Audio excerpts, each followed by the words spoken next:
vào ngày 26 tháng 2, trang The Economist Times cho biết chính phủ Anh có thể ban hành lệnh cấm đối với sinh viên quốc tế mang theo gia đình vào Anh. Đây được xem như một nỗ lực nhằm ngăn chặn tình trạng nhập cư đang tăng vọt tại quốc gia này.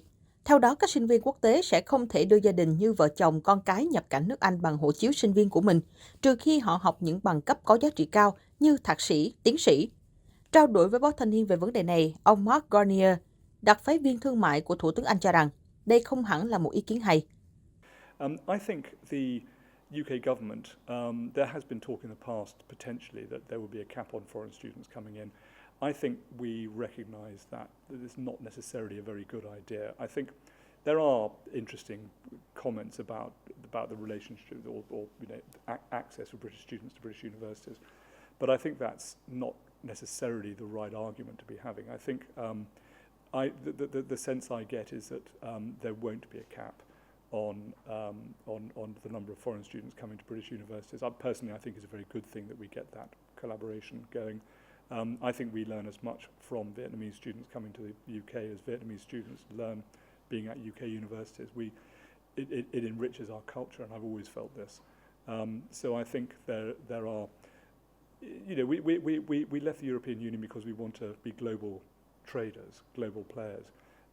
You don't become a global player by not welcoming people to your country. Education, I completely understand, is at the heart of Vietnamese culture. It's very, very important, but we all know that an educated population is a successful population. And again, I think it's important for us to be able to work together and help Vietnam. Ông Mark Garnier cũng đánh giá rất cao sự đóng góp của du học sinh Việt Nam đối với nước Anh.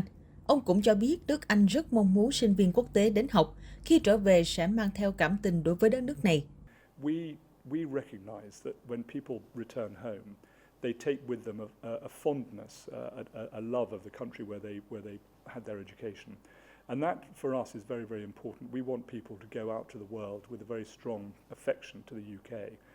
That doesn't necessarily mean they owe us anything, but it just means that we have that ability to engage with people who understand our way of life because they've been to our universities or our secondary schools or done postgraduate courses. I think also, when it comes to coming out here, we are in an international, British international school campus here, and I think looking around this school, it's very, very interesting. There'll be, I think, 780 students, or 800 or so students when it's fully up and running, and these are going to be half of them are going to be Vietnamese students, which is, I would hope, would be able to enrich the sort of canon of knowledge around the whole of the country.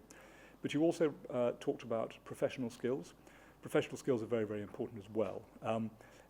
Everybody, it doesn't matter who you are or where you are in the world, you need your workforce to be educated and to be up to date with current standards and all the rest of it. We have companies like Pearson's in the UK who are incredibly good at pushing forward these types of vocational training for people who work in factories. I mean, actually, people work in agriculture.